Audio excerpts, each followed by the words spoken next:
അപ്പോൾ നമുക്ക് ചുരുങ്ങിയ സ്ഥലത്ത് നല്ല രീതിയിൽ എങ്ങനെ ഒരു പൂന്തോട്ടം ഉണ്ടാക്കിയെടുക്കുക എന്നുള്ളതിൻ്റെ ഒരു സാമ്പിളാണ് ഇവിടെ കാണുന്നത്. വളരെ നന്നായിട്ട് ഇത് ഡെക്കറേറ്റ് ചെയ്തിട്ടുണ്ട്. അത് കൂടാതെ തന്നെ നമുക്ക് ഒരു കാണുമ്പോൾ തന്നെ നമുക്കൊരു ഹാപ്പിനെസ് ഉണ്ടാകും. പിന്നെ നമുക്ക് വീട്ടിലിരിക്കുന്ന പെണ്ണുങ്ങൾക്കൊക്കെ അത്യാവശ്യം സമയമൊക്കെ പോകാൻ വേണ്ടിയിട്ട്, അവരെ വർക്കൊക്കെ കഴിഞ്ഞിട്ട് ടൈം ഉണ്ടെങ്കിൽ സമയമൊക്കെ പോകാൻ വേണ്ടിയിട്ട് ഈ ഒരു ഹോബിയും ചെയ്യാൻ പറ്റുന്ന ഒരു കാര്യം തന്നെയാണ്. മെയിനായിട്ട് ഇതിൻ്റെ മെയിൻ്റനൻസ് ആണ്. എങ്ങനെ നമ്മൾ മെയിൻറ്റെയിൻ ചെയ്യുന്നു അതുപോലെ ഇരിക്കും ഇതിൻ്റെ വളർച്ചയും ആരോഗ്യവും ബാക്കിയുള്ള കാര്യങ്ങളൊക്കെ. അപ്പോൾ നമുക്ക് ഇതിൻ്റെ കൂടുതൽ ഡീറ്റെയിൽസ് നമുക്ക് ചോദിച്ചറിയാം.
ഇതിനെല്ലാം ഏകദേശം എത്ര റേറ്റ് വരും നിങ്ങൾ വാങ്ങിക്കുമ്പോ ഒക്കെ?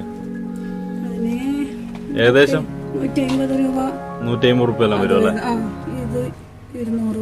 200 വരുന്നല്ലേ? അപ്പൊ നിങ്ങളിവിടെ കച്ചവടം ചെയ്യാൻ വേണ്ടിട്ട് നോക്കുന്നുണ്ടോ? എങ്ങനെയാണ്? ഉണ്ടല്ലേ? അടുത്തൊരു ഷോപ്പിൽ നിന്ന് ഇങ്ങനെ ചെടി വളർത്തി കൊടുത്താൽ അവര് വന്നിട്ട് വണ്ടി വന്നിട്ട് വാങ്ങിട്ട് എടുക്കുന്നുണ്ടല്ലേ? അപ്പൊ നിങ്ങൾക്കൊരു ടൈം പാസും ആകും, ഒരു വരുമാനവും ആകും അല്ലേ? അത് കൂടാതെ ഇത് കാണുമ്പോ ഉള്ള ഒരു സന്തോഷവും അതിന്റെ ഒരു കാര്യം വേറെ തന്നെയാണ്. നമ്മളെ മക്കളെ നോക്കും പോലെ നമ്മൾ ഇതിനെ നോക്കുന്നുണ്ടല്ലേ? അപ്പൊ നമുക്ക് ഈ ചെടിക്ക് നിങ്ങൾ അത്യാവശ്യം ഉപയോഗിക്കുന്ന കുറച്ച് വളങ്ങളും പിന്നെ അങ്ങനെ ഇതിനെ നോക്കണം എന്നുള്ള ഒരു കാര്യങ്ങളൊക്കെ ഒന്ന് പറഞ്ഞുതരാം. അത്യാവശ്യം വളങ്ങൾ എന്ന് പറഞ്ഞാല് ചകിരിച്ചോറല്ലേ? ചകിരിച്ചോറും പിന്നെ എല്ലുപൊടി പിന്നെ കടലപ്പുണ്ണാക്ക്. അതെല്ലാം നിങ്ങള് ഷോപ്പിൽ നിന്ന് വാങ്ങിക്കുക അല്ല ഇവിടെ തന്നെ വീട്ടിൽ നിന്ന് ഉണ്ടാക്കിയിട്ടാണ് വാങ്ങിച്ചിട്ട് ബാക്കി വളമെല്ലാം മിക്സ് ചെയ്തിട്ട് നമ്മൾ നടും. അത് അതിന്റെ ആരോഗ്യത്തോടെ വളരുന്നുണ്ട്. അതെ അതെ, ചെടി കണ്ടെത്താൻ അറിയാലോ. ഇതിപ്പോ തുടങ്ങിയിട്ട് ഇപ്പൊ ഏകദേശം എത്ര നാളായി? 1.5 വർഷം 2 വർഷമായി. ഞാൻ അമ്മത്തിലെ ചെടി വെച്ചോണ്ടിരിക്കുന്ന ആളാണ്. ഇപ്പൊ നമുക്ക് ഇതിനെക്കൊണ്ട് വളരെ അധികം ഇഷ്ടം തോന്നിയതുകൊണ്ട് ഒരുപാട് ചെടികൾ ആദ്യമാക്കിയല്ലേ? അപ്പൊ വീടിന്റെ മുകൾ വശത്തും എല്ലാം ഉണ്ടല്ലേ? വീടിന്റെ മുകൾ വശത്ത് എത്തിരിക്കുകയാണ്. മുകളിലുള്ള ഒരു നിലയിലും ധാരാളം ചെടികൾ ഇവര് നന്നായിട്ട് അവർ കെയർ ചെയ്തിട്ട് മുന്നോട്ട് പോകുന്നുണ്ട്. ഇതൊക്കെ ഒരു ക്രേസ് എന്നുള്ള രീതിയിലാണ് ഇവർ ചെയ്യുന്നത്. അത് കൂടാതെ വിൽപ്പനയും അത്യാവശ്യം ഉദ്ദേശിക്കുന്നുണ്ട്. മെയിനായിട്ട് ക്രേസ് തന്നെയാണ്.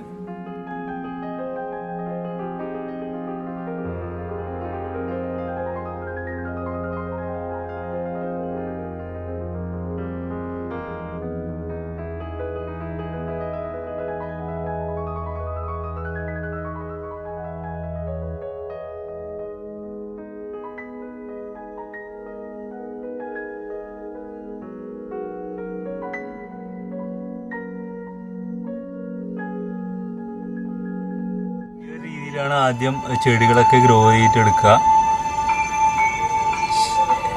ഇവിടെ നിങ്ങൾക്ക് കാണാം ഏറ്റവും ചെറിയ സൈസിലുള്ള ചെടികളാണിത്. അതാണ് പതിയെ പതിയെ നമ്മൾ കെയറൊക്കെ ചെയ്തിട്ട് വളർന്നതിന് ശേഷം നല്ല രീതിയിലുള്ള ചെടികളൊക്കെ ഉണ്ടാവുക. ക്ഷമയാണ് ഇതിൻ്റെ ഒരു മെയിനായിട്ടുള്ള ഒരു കാര്യം. അതുകൂടാതെ തന്നെ ആവശ്യത്തിന് വളം, ടൈമിനുള്ള വളം, അതുപോലെ തന്നെ വെള്ളം, ഇതൊക്കെയാണ് മെയിനായിട്ട് നമ്മൾ ശ്രദ്ധിക്കേണ്ട ഒരു കാര്യം.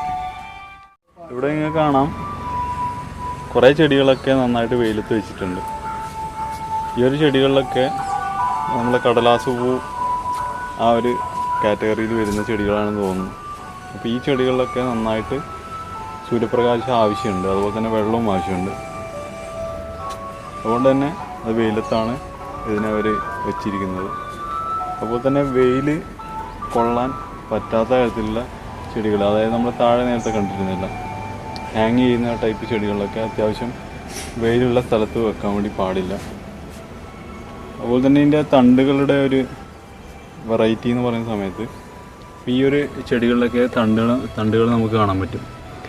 വളരെ നേർത്ത രീതിയിൽ, അതായത് ജസ്റ്റ് ഒന്ന് ഒടിച്ചു പോയി കഴിഞ്ഞാൽ വെള്ളം കനിന്നുള്ള രീതിയിലുള്ള തണ്ടുകളാണ് ഈ ചെടികളിലൊക്കെ വരുന്നത്.